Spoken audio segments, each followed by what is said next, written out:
Hello everyone, नमस्ते। मकर संक्रांति की आप सभी को ढेर सारी शुभकामनाएं। नॉर्थ इंडिया में या यूँ कहे कि यूपी, बिहार और झारखंड में स्पेशली आज के दिन सुबह उठकर नहा धोकर दही चूड़ा के साथ साथ हम तिल के लड्डू या लाई खाते हैं। तो आज मैं चूड़े का ही लाई बनाऊंगी, जो मेरे घर में सबको बहुत पसंद है और स्पेशली मेरे पापा को बहुत पसंद था। तो चलिए इसे बनाना शुरू करते हैं।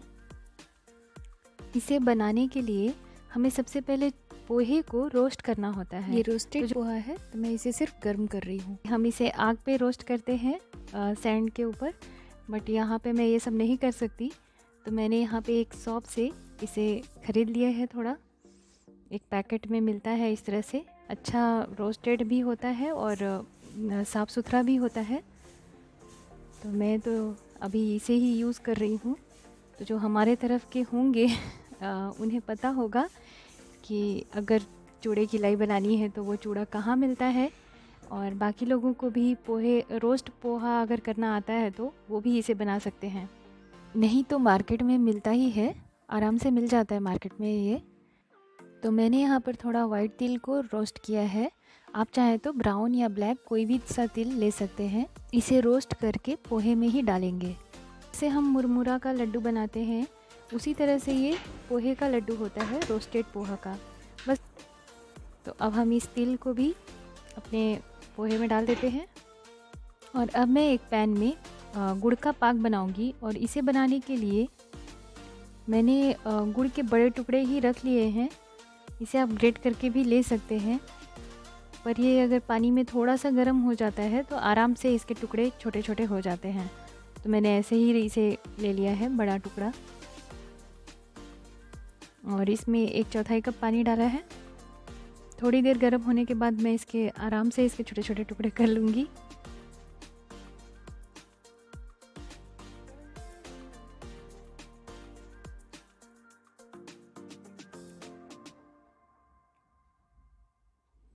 तो ये छोटे टुकड़े हो गए हैं इसके, और अब हम इसे अच्छे से पकाएंगे। जैसे हम चिक्की के लिए पाक तैयार करते हैं उससे थोड़ा इसे कम रखना है, बिल्कुल क्रिस्टल जैसा पाक को नहीं पकाना है।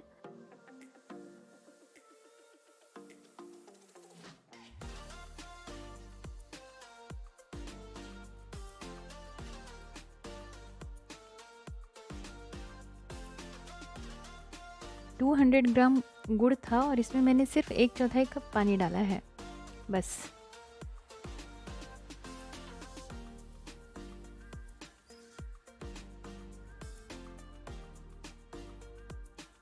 तो ये अब तैयार हो चुका है।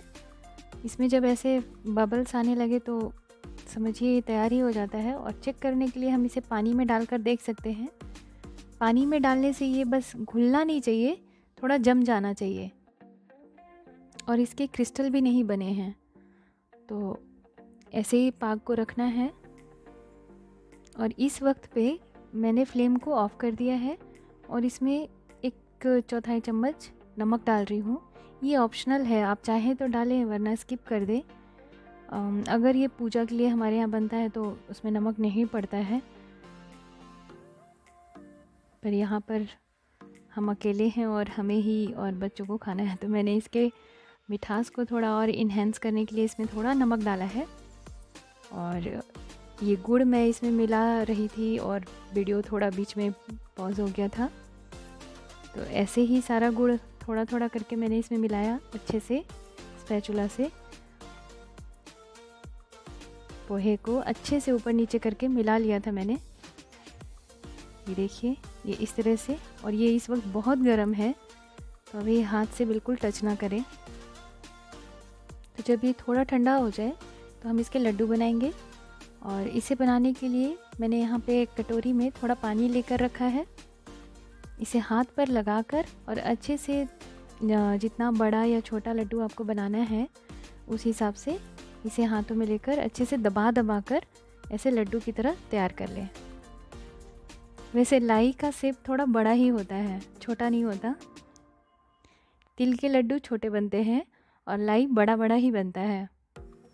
ये लाई जब हम घर में बनाते थे या बांधते थे तो हमारे घर में मेरी दादी नानी जो भी दादी बनाती थी, उस वक्त हम बच्चे थे और हम इसे ना बांधने के बाद थोड़ा हिलाना पड़ता है क्योंकि ये गुड़ अभी गीला है।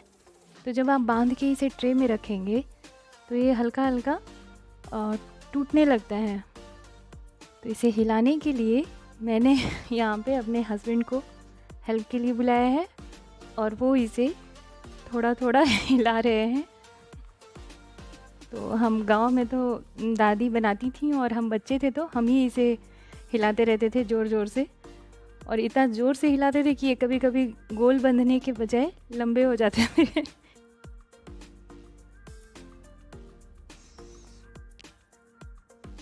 तो मुझे ये काम करने में बहुत ही मज़ा आता है और अच्छा भी लगता है और पुरानी यादें भी ताज़ा हो गई हैं।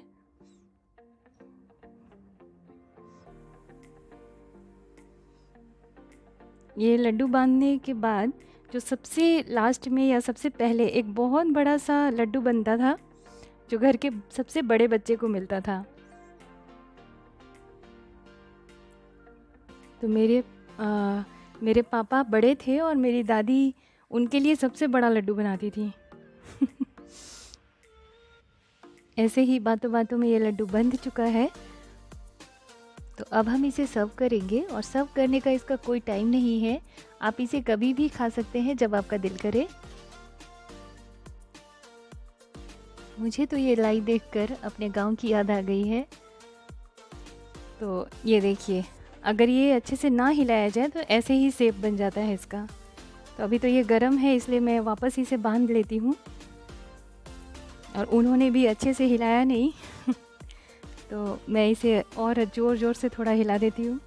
ये ऐसे ही जब हम इसे हिलाते हैं तो ये सूख जाता है हवा की वजह से और फिर ये नहीं टूटता। तो ये बहुत ही खस्ता और कुरकुरी लाई बनकर तैयार है।